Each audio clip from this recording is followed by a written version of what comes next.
रेकंत्र बुलेटिनमध्ये पुन्हा एकदा स्वागत। मध्य रेल्वेवरच्या लोकलची वाहतूक ही हळूहळू सध्या पूर्वपदावरती येते आहे।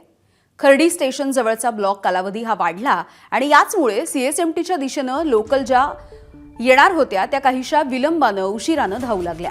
हा ब्लॉक 3 वाजता संपून लोकल सेवा सुरू होणार होती, मात्र हा ब्लॉक 6 वाजेपर्यंत सुरू राहिला।